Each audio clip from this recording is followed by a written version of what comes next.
I would love that. Well, here's the quick pro con.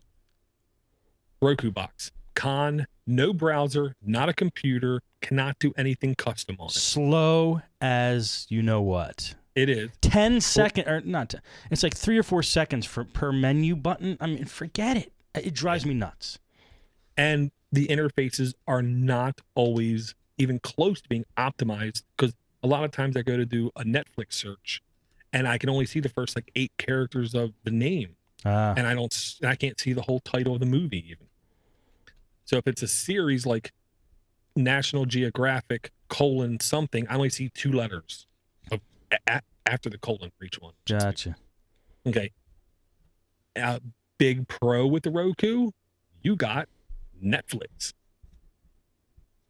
Good point. Okay. With the Raspberry Pi and using another OS, you have YouTube, Vimeo, Revision 3, Justin, Twitch, Ustream, everything else, including Amazon videos. And you have a full browser. And you have a full desktop operating system. The only downside is, in my eyes, you don't have Netflix. Yeah. That would be a downside for most people. Yeah. I canceled my subscription, so I don't care. But most people, yes, would not like that. Right. Now, the fourth project I want to do with the Pi requires a little bit of money beyond HDMI cable. I want to go open to the eBay. refrigerator. I have a kid for that. Go buy on eBay like a $45 to $48. I saw 4.5, or I think it was 4.75 inch touchscreen LCD with HDMI. So that's how I can connect it to it. Okay. And with a micro USB to USB converter, I can hook it up to that so it's touchscreen. Put it in my car and have it as a computer, or possibly a small tablet-esque computer. That should be weird. I know. Just the main reason behind that is really just to see if it's possible. Yeah, that'd be neat. Because technically speaking, I could have it on the outside with a little battery pack and a solar panel, or just from the car thing. Have it every night, wake up at midnight, SSH, because it's already on my network. It's the wireless right here. Securely log into a server, copy off tomorrow's tunes for the drive or something, and then every night have it sync over and go. Yeah. And tether it to my phone as I'm driving, and I don't know, Skype or something. Neat projects. I know that one's just strictly for fun. I like them all so far. I mean, they're really cool. Yeah, and I will be, to be honest, having a little segment on the show, Pi this week or something. I don't know. Pi project of the week. Yeah, where we find out my progress, hurdles, successes, yada, yada, yada. See how it's going. If you're tired of Pi already, I'm sorry, but I just got it, so I'm a little giddy. Yeah, no, I think, we had a good break from it, and then you got one, so we're back into it. Yeah, now for the actual actions to take place. Well, yes, and I'll also say this. Don't be shocked, everybody, listeners, everybody, if in 2 or so weeks I pull back from a couple podcasts, because right now I do 5 a week, a couple podcasts for 2 or 3 weeks while I spend time doing that and hopefully making the next links for the rest of us videos, but also playing with Pi. Are you going to pull back from this podcast? No matter what, if I pull back from even 4 podcasts, I can honestly tell you this is one that I am not pulling back from. Not Android App Addicts either? Yes. Okay, good. I would pull back from that one way before this one. But you're not pulling back from Android App Addicts? I don't know. Oh, dude, no way. It might be for only like a show or 2 at the most. No way. All right, okay. Maybe. If it's for a good cause, it's for a good cause.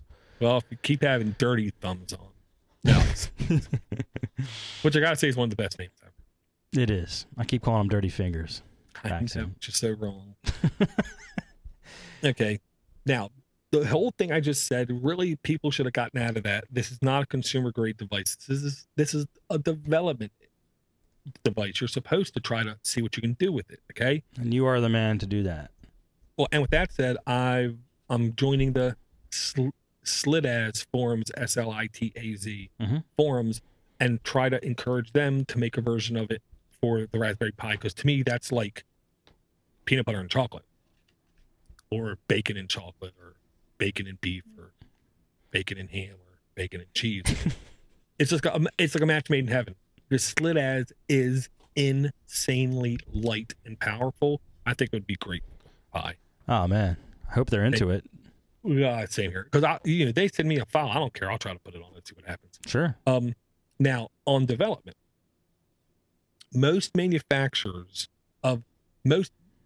mass market manufacturers of hardware don't do a lot towards development unless they're really truly trying to do something new, kind of thing.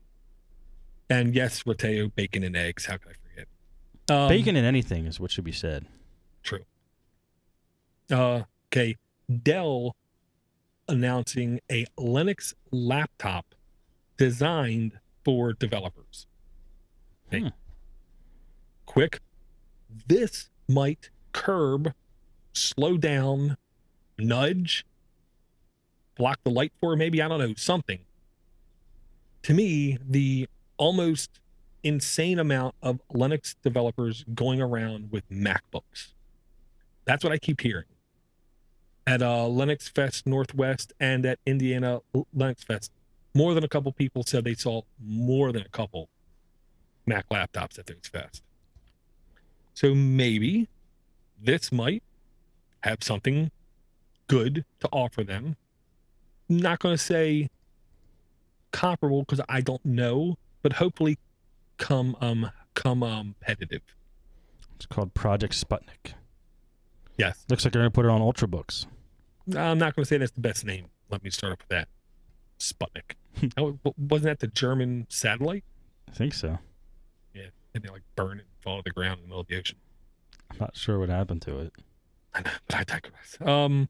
This does indeed to me look like an Ultrabook 2, which, to be honest, Ultrabooks to me are almost unitaskers. They have their place.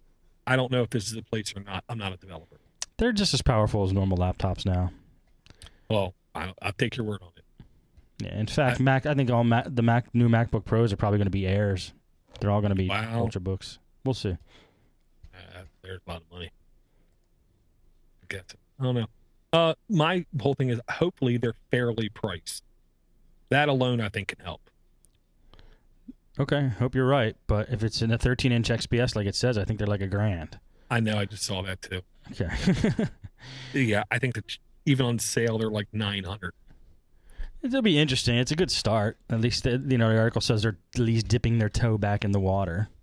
Right. So. Yeah. And they were in it and then out of it and then in it, and I think they're actually in it again. Right. Okay. This next link I have to bring up, I believe this was from the Z-Man. I don't know. I think it was the Z-Man. Zin? And yeah. Okay. Phoronix, really quick. Phoronix, everything I can gather, is a site that's really about evaluating hardware, seeing if something's good, better, worse, best, whatever. They do a lot of hardware benchmarking and testing and that kind of thing. They also focus on low end stuff too. This one kind of caught my eye after John shoved it in front of my face. Thank you, John. Making a easy to set up $50 Linux multi-seat computer. Computer. Okay, really quick catch up or whatever the hell it is. I don't know.